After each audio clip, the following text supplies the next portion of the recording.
Paneer curry తయారు చేసుకోవడానికి ముందుగా స్టవ్ ఆన్ చేసుకోవాలండి. బౌల్ పెట్టుకోవాలి. ఇలా స్టవ్ ఆన్ చేసుకోవాలి. దాని హీట్ అయిందండి. ఆయిల్ వేసుకుందాం.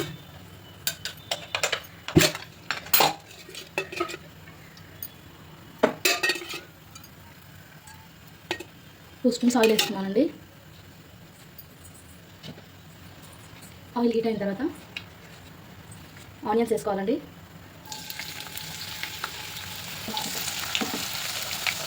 మీకు సరిపడంత వేసుకోండి. కొంచెం పచ్చిమిర్చి అండి, 2 పచ్చిమిర్చి చిన్నగా కట్ చేసుకున్నాను.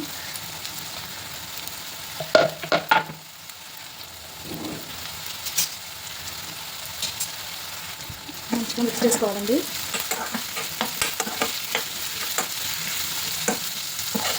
ఆనియన్స్ అంతా మంచి బ్రౌన్ కలర్ వచ్చే వరకు ఫ్రై చేసుకున్నామండి. మూత పెట్టి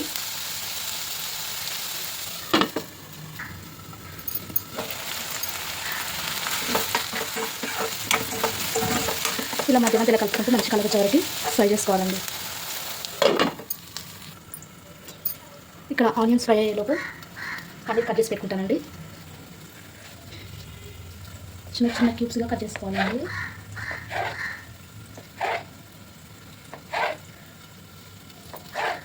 చాలండి, ఇది తీసి పక్కన ఉంచుకుంటాను. ఎక్కువ అయితే మళ్ళీ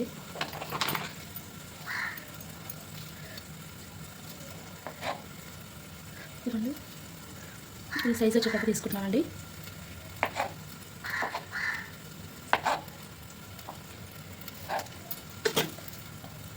సరిపోతాయండి. ఇప్పుడు కర్రీ చూసుకుందాం.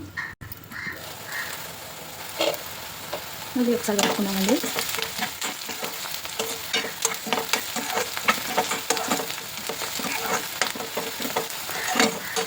ఒకసారి కలుపుకొని మూత పెట్టి ఇంకా మగ్గించుకోవాలండి.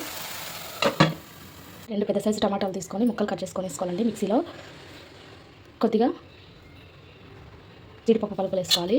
ఇదంతా కొద్దిగా వాటర్ వేసుకొని, వాటర్ అవసరం లేదండి, టమాటాల జ్యూస్ సరిపోతుంది. మెత్తగా గ్రైండ్ చేసుకోవాలండి.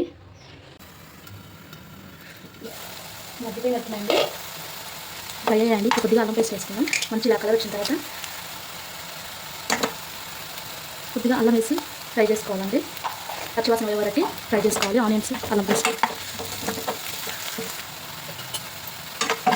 మంచిగా ఇలా పచ్చివాసన పోయే వరకు ఫ్రై చేసుకోవాలండి. అల్లం వెల్లుల్లి పేస్ట్ వేగిన తర్వాత కొద్దిగా పసుపు వేసుకోవాలండి. కర్రీకి సరిపడంత పసుపు వేసుకోవాలి. 1/2 స్పూన్ అంత తీసుకోవాలండి. వేసి మంచిగా కలుపుకోవాలి. కర్రీ అంతా సరిపోయేటట్టుగా కలిసేలాగా ఇలా మంచిగా పసుపు మగ్గిపోయిన తర్వాత టమాటాలు, జీడిపప్పు మంచిగా మిక్సీ పట్టుకున్నాం కదండి. అవి మిక్సీ పట్టిన తర్వాత కొద్దిగా కొత్తిమీర కూడా వేసుకొని మిక్సీ పట్టుకోవాలి. ఆ పేస్ట్ అంతా ఇప్పుడు ఇందులో వేసుకోవాలండి.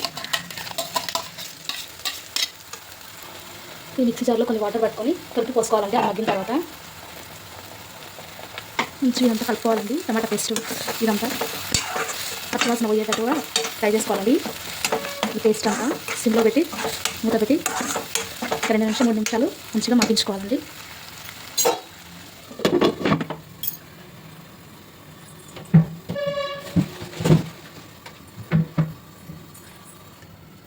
ఒకసారి కలుపుకున్నామండి. మూత తీసి ఇలా ఆయిల్ పైకి తేలిన తర్వాత కారం వేసుకుందామండి.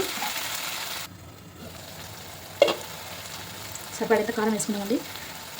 ఒక స్పూన్ మీద సగం వేసుకుంటున్నానండి. ఇంత మంచిగా కలిపేసుకోవాలి.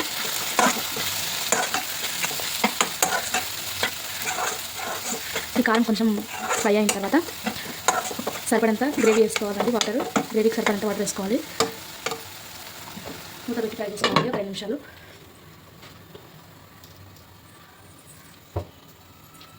చూద్దామండి. ఇప్పుడు ఇలా ఆయిల్లో ఫ్రై అయిన తర్వాత కారం అంతా మిక్సీని కలిపేసి వాటర్ వేసుకోవాలండి. మసాలా వాటర్ ఉంది కదండి, అది వేసుకోవాలి. మీ గ్రేవీకి సరిపడంత వేసుకోవాలి.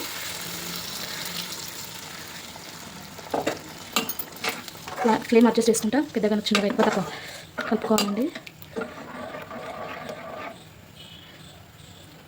కట్ చేసుకున్న పన్నీర్ ముక్కలన్నీ వేసుకోవాలండి. ఇప్పటివరకు కర్రీలో సాల్ట్ వేసుకోలేదు కదండి, కొద్దిగా వేసుకుందాం.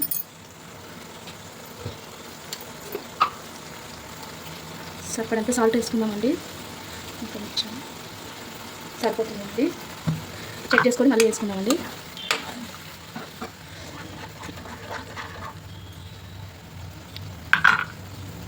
కట్ చేసి పక్కన పెట్టుకున్న పన్నీర్ ముక్కలు అన్నింటినీ వేసేసుకున్నామండి ఇందులో.